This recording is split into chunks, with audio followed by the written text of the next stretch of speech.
Так, і наступною у нас виступає Наталія Mochu Next speaker is Natalia Mochu from ICANN, who will discuss another initiative that is called ITHI initiative.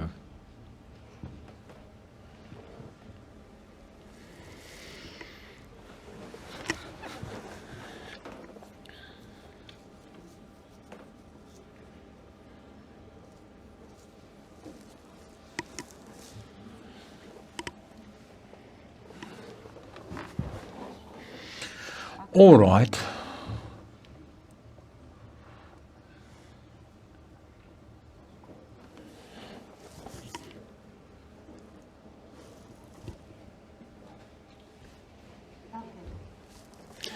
Right.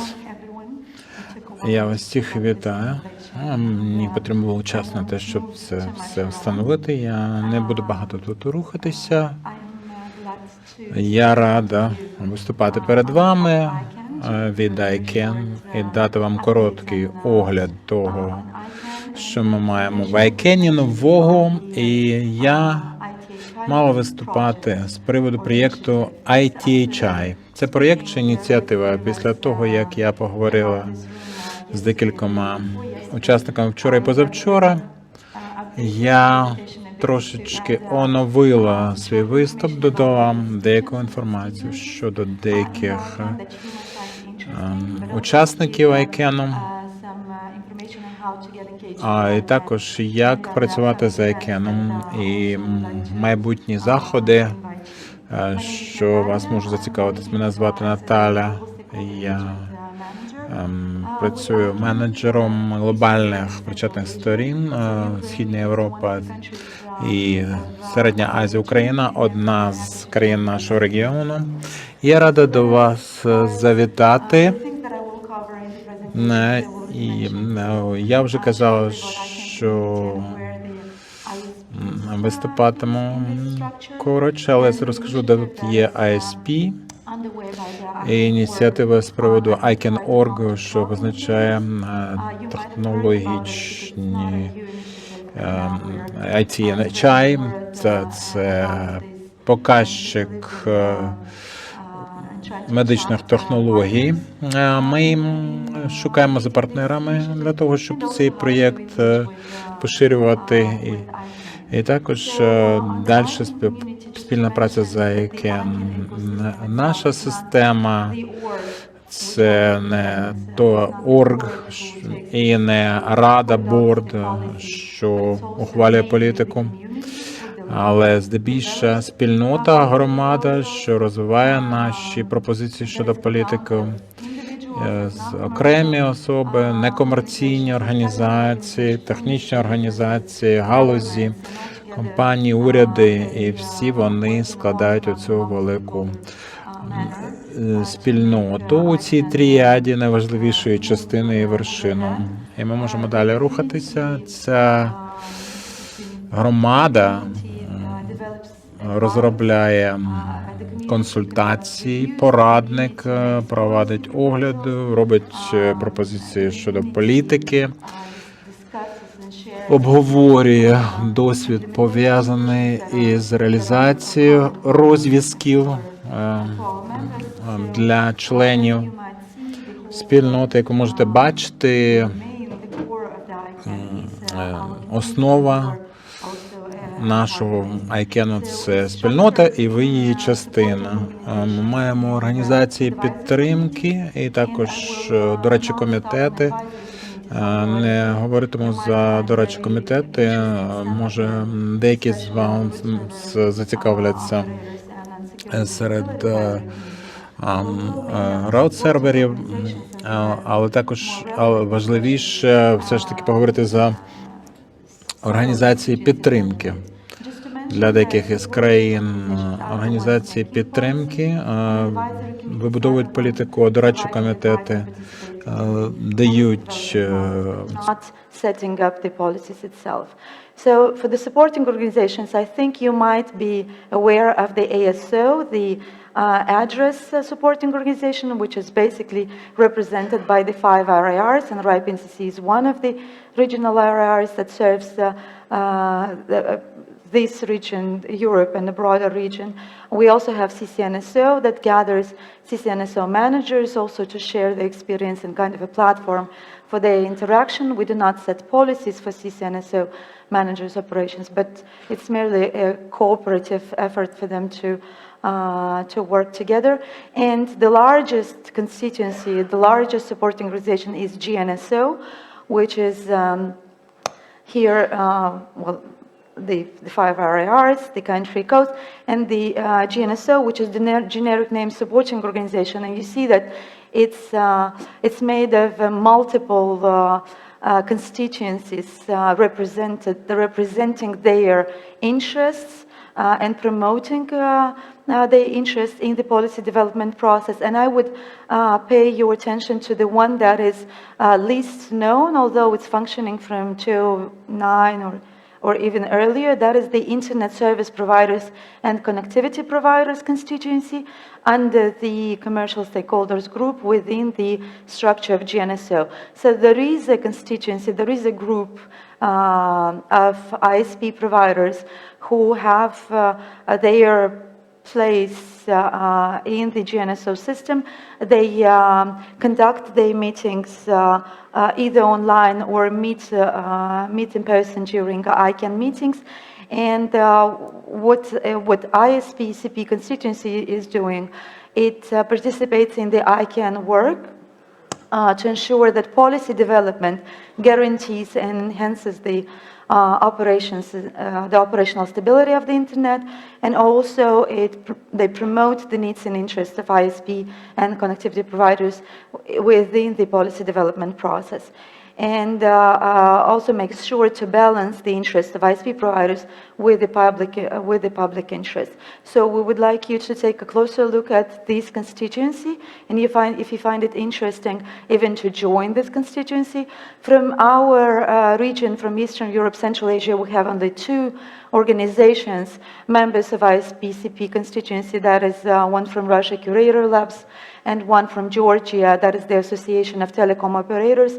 And well, the voice of our region, I would say, is underrepresented. So you can find more information on the constituency itself on its dedicated website, ispcp.info, or go through and find more information through the GNSO main website that has all the links to the stakeholder groups, and get a closer look on the chapter, on how to participate and how to join this constituency.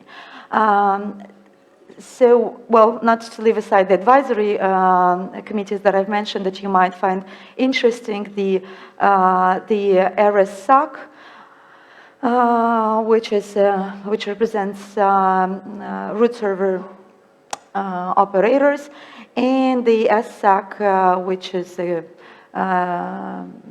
group for security and stability experts. So these are persons and not organizations. They do provide recommendation and elaborate their documents that I personally find very interesting and up to date with the current developments of internet. So I would urge you to take a look at the documents elaborated by these 2 advisory committees as well. I will not stop at ALAC because I think we have another speaker to speak more about the user interests and about the structures that are working in Europe.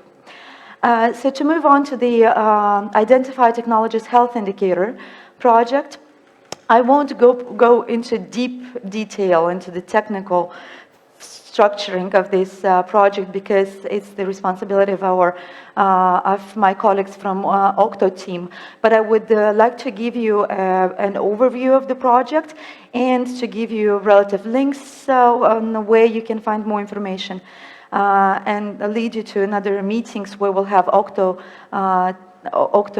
colleagues present on site, giving a broader overview of the project. So what is this project? It's an initiative of the ICANN org to measure the health of the identifier identifiers that I can help coordinate. And several speakers before me already mentioned that internet becomes a less safer place, and we all work to make it more secure and resilient. So yet this is another initiative to measure the state of the identifiers and analyze this data together with our partners, thus taking relevant decisions on how what policies need to be developed, or what technologies need to be upgraded to make the internet a more secure space. The goal of the project is to create a set of indicators that can be measured and that can be tracked over time. This is a long-term project. It's not limited to several years term, and it's strictly technical. So mostly it's in it's partnering with with other technical organizations, and specifically ISPs.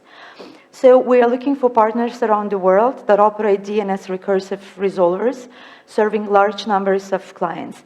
And these companies might be internet service providers, as many of you in the room are probably, or operators of authoritative DNS service near the top-level domain name hierarchy, such as top-level domain registries. So if you are one of those, please take a look at the project and think over of joining this effort. While developing the project, privacy considerations were taken into place. Just to mention that ICANN does not get the raw data. We collect only statistics from our partners who participate in the project, and after analyzing the statistics, we publish reports to the community via an open data program. So no personally identifiable information is provided to ICANN.org to do the analysis. This is the list of the current metrics identified within the project. So as you might see, we have 8 metrics, but not all of them are resourced from the ICANN itself. So for instance, the first one, in accuracy on WHOIS database, comes from our compliance department. On domain name abuse, we have another initiative on DAR project that you've probably heard about, and monthly reports of the DAR project are published online on the ICANN.org website, and you can take a look at those. But also we have other sources of information to collect the statistics that we need to analyze throughout the project. To participate, or while participating in the DNS data collection, we first and foremost need the cooperation of the DNS operators in order to collect measurements. And we work with our partners, and they are the ones in control of their data.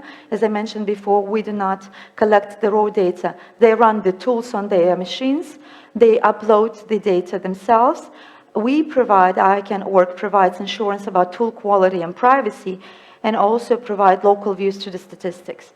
It also, within the project, the partners can decide to share their data with others on the terms of reciprocity. You can use the data to compare results, and it can serve as an early warning system, and specifically you can analyze whether there is any attack underway with data, if the data that you see differs substantially. So more information on the ITHI project is provided on the links on the slide. So you can see the current metric results on the dedicated page. A project description is also on the dedicated page, and to get more information on getting involved and so on, you can email to the email address presented on the slide. I would just like to mention that in the coming 2 weeks we'll have ICANN Regional Forum in Armenia, and there will be another range of events also organized by RIPE NCC. I hope you've heard about these events under the umbrella of NCC Forum. And the ICANN regional event is the 4th EDNS Forum taking place in the series of these events in Armenia. And we'll have there our CTO, and we'll have colleagues from Octo team, and specifically Alain Durand, who will be giving a dedicated presentation on this project with more detailed technical insights of the projects, and he will be able to respond to any of your questions. If you can't come in person, you can join remotely and get the insights, more detailed information on the project. So that's about the ITHI that I wanted to share with you, and just a couple of more slides on how to learn more and engage with ICANN, because these were the questions that I was asked of some of the participants, and added to the presentation to give you more links or more sources of information. So first and foremost, because ISP, as I mentioned, are part of the community, and I will take even less. I will take probably another 5 minutes. Because ISP providers are part of the ICANN community, and specifically of the GNSO, you can contribute to the policy development process. And here's just is the list of the recent and ongoing policy development policies that are under development within the GNSO. You can easily go to each one of those that you find interesting, get more info, and contribute with your public comment. All the links are given on the slides, and you'll have the presentation available to go and research through. You can also take advantage of the fellowship or next-gen programs that provide some assistance of you to attend the ICANN events. There are specific criteria different from program to program, but I think you'll find it fairly easy to apply and attend the meeting in person. You can also use the ICANN Learn platform that gives information. There are courses actually on the ISPCP constituency, what it does more, but also a broader range of courses on DNS ecosystem, on IP addresses, and on the specific constituencies of ICANN. So please take a look at these ones as well. The ICANN org provides a calendar of events. You can take a look at the upcoming industry events. This one is a snapshot of the past events, but it's always updated, and you get the links to the events websites, so it's quite easy to go through.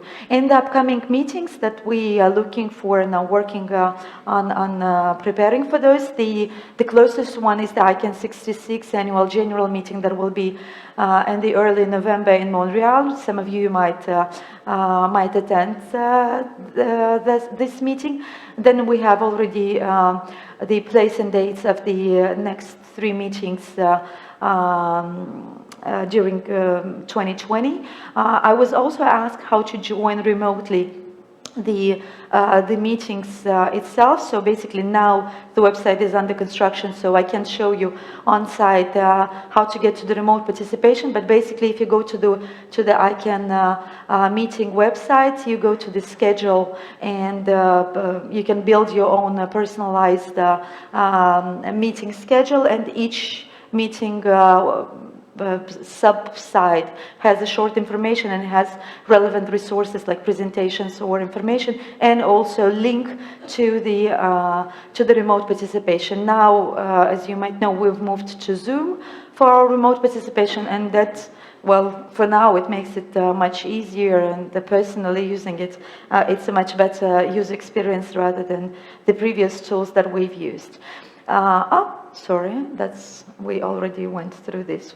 Am I moving on the wrong direction? No? Okay. So as I mentioned, that. Okay. As I mentioned, the nearest regional event coming up in Yerevan on 11 and 12 of October is the 4th EDNS Forum.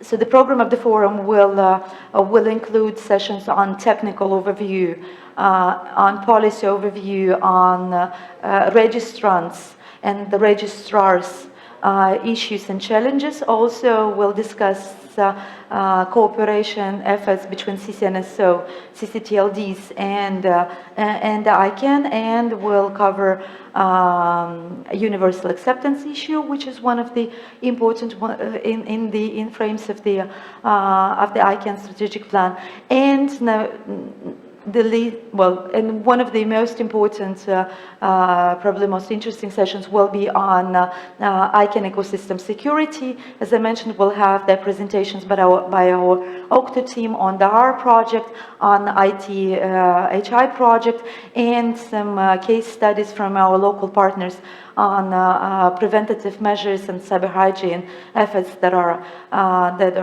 implemented locally. So we're looking forward for an interesting event, and you're welcome to join us for the upcoming forum and for the other events that are organized during that week in Armenia. Thank you so much.